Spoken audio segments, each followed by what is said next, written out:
And is that clear for most of you? Do you want the lights dimmed or no? I think that's fine. So what we're going to do this afternoon is to discuss the background of our Inuit world.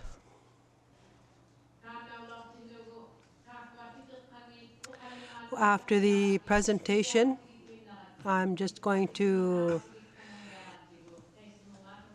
read off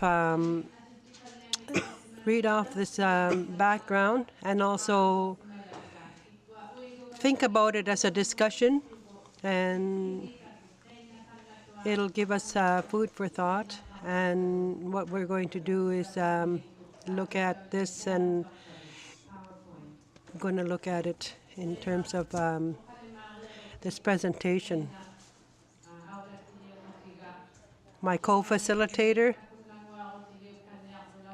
she's going to explain the highlights.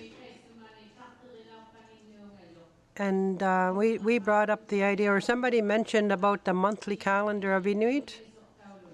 And you yourselves, the participants, will be able to write down or also consider in your mind the months of the year, and you could participate in that way as well by contributing.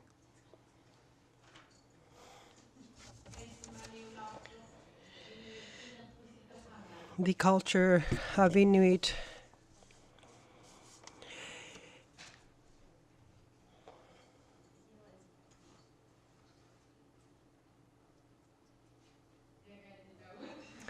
It just disappeared on us. Here we go.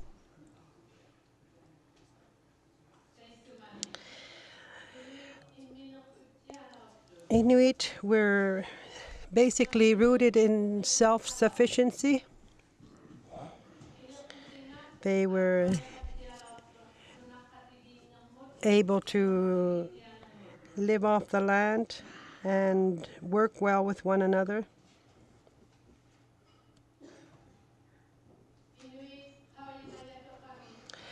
According to the traditional knowledge, there are tremendous value-based rooted in the culture. And Inuit were basically rooted with the wildlife as a part of their foundation.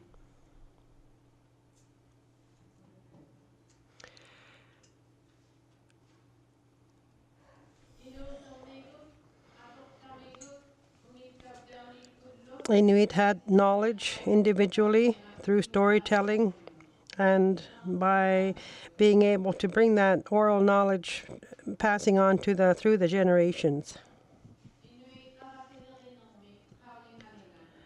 In terms of Inuit knowledge, in terms of the environment, for centuries, eons and ancient times, Inuit would have knowledge of their land. I sometimes recall when this comes up, even just recently, it brings to mind, like when we saw the elders sitting on the table earlier this morning, I sometimes tend to think that they are talking from the heart. And that's because they're talking from the heart. It's not because it's not something that they've written down. It's something that were passed on to them through the generations. And that's how it is for the culture and Inuit society. And what I tend to refer and go back to, the white society tend to have a base where their laws are ruling, and papers tend to be the necessities of their society. And that's how it is in the world. And so for years, Inuit have sustained their culture through oral traditions.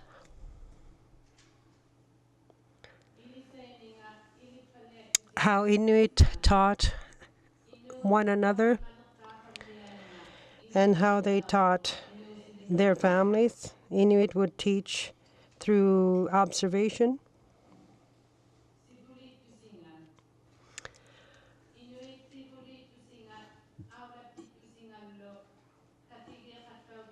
And Inuit were basically teaching one another to be living harmoniously by having to work together, and also how to handle situations through collective ideas and collective brainstorming. And then therefore where everybody was able to contribute, and then through that they would be able to come up with a solution. And then they had leaders where it wasn't through elections, but it was through observation as to who best would be able to lead the people the best way. And we had heard a little bit to that this morning. And also the person will be able to lead the people well, be able to stand amongst their people.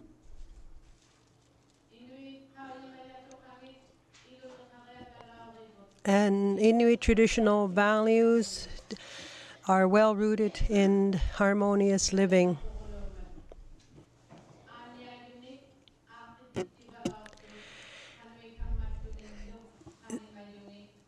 Inuit were concerned about people who had problems with their health or who had problems in their day-to-day life, and they would be cared for as a whole society. So the well-being of the individual was also considered amongst by the whole society, and Mika will contribute a bit on that in terms of more ideas and input.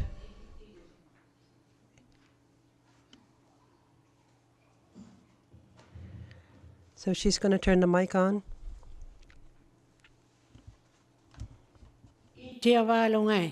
Yes, I agree. I agree with you.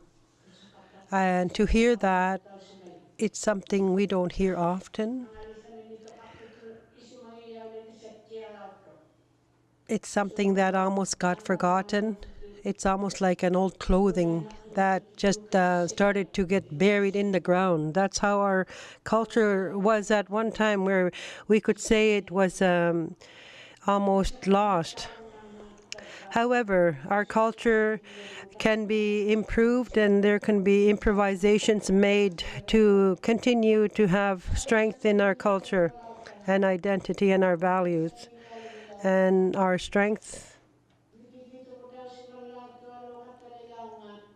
was changed through colonization, and the elders were looking down on themselves. Even the men and the women were starting to have poor self-esteem.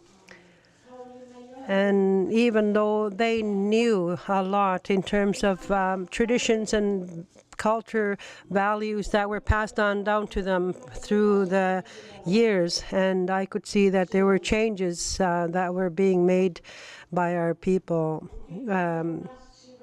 However, there has been a turnaround slowly in terms of taking back our traditional values and our traditions. I don't know if it's going to be to the full swing of how it would have been in the past, but I could say that we could take the best of the past and bring it forward. And one of the things that I thought about was that Inuit were not held by their hand, and they were able to stay standing up and continue to face their challenges on a daily basis. And now I could see that we are in a welfare state as it has been for some years now, and that has to change. And so it's something I like to hear about, that the elders were talking about some of the examples of how the traditions and the values that they talked about. And I could say that they still have a lot of knowledge that they experience, that they've seen, or through the oral history. It's just something that's just at the tip of the surface that people have brought out.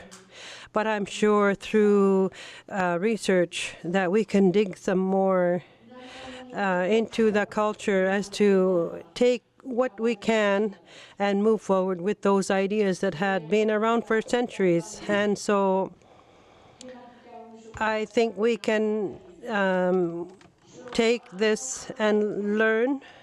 For example, a man would be able to help lead the community. So they were in charge of trying to lead their people into a brighter future and be aware of people who were less fortunate, and so they were provided for. And I'm happy to hear that we can think about returning to the traditional values and perhaps taking on the challenges that we have today and be able to come up with ideas that will help our people, and even including some of the ideas or stories that people have shared so that we can try to come up with best solutions and best practices. Thank you. That's it? Yes, thank you. I think we can just story tell all day long, but we don't have the time. Thank you, Mika. And lastly, the last slide, please.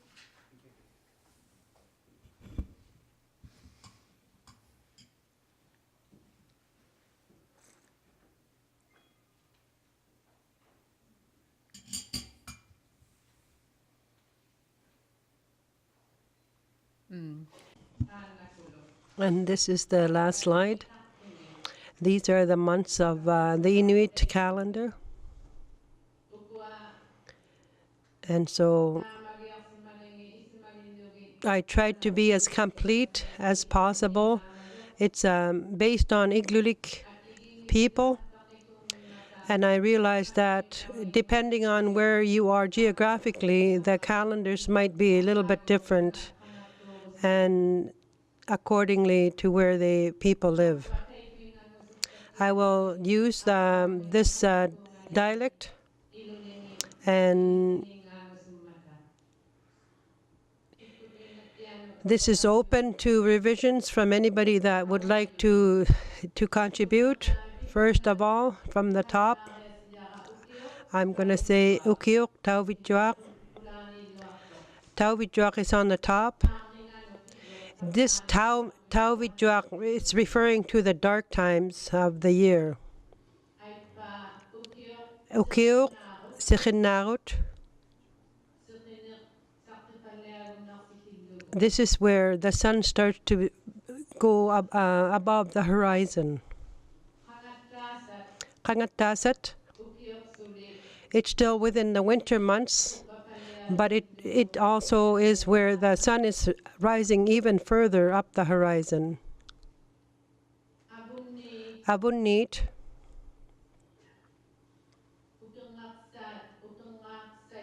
It's closer to spring.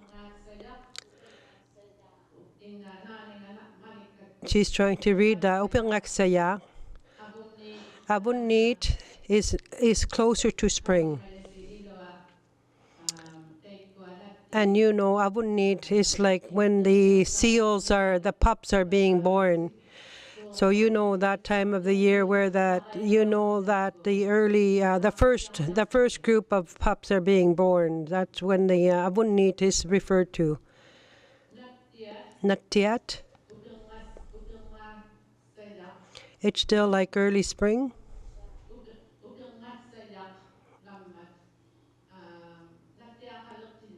And it's also the time where an abundance of seal pups are born, and the second group of pups. Tiriglutit is springtime.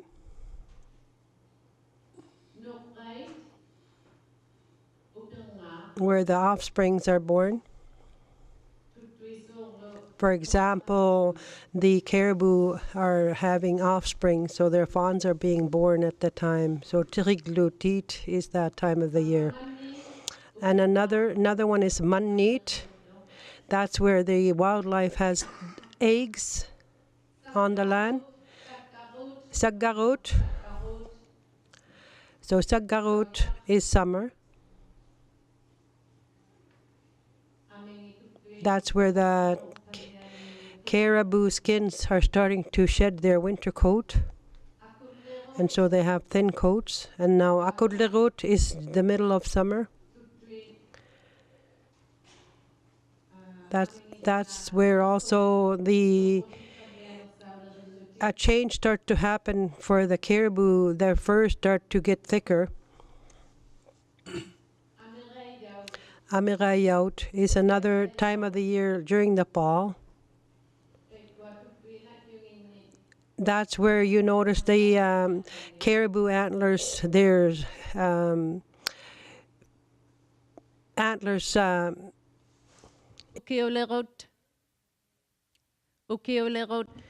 They're shedding their outer antlers. Also, Ukiulerut is another time in the fall. That's the beginning of the winter months. And now we go to Tusaktut, and that's during the winter months. And Tusaktut is where people who were from different camps finally started to hear about one another, how they were dealing with this is, and then we're going back to the beginning. And so these are the ones that are different in terms of the different dialects and the different subregions where people lived. And that's what we had requested at one time, to find out what the months are and how they refer to. And so, and something to consider is how Inuit, how they would be able to prepare for the next winter or through the winter months, and when they were able to prepare for the spring or summer. So they would always be in a mode of preparing for the future. So, and also we would like you to contribute to that idea as to how people would be able to plan the year. So the floor is open. If maybe we can get the lights back on.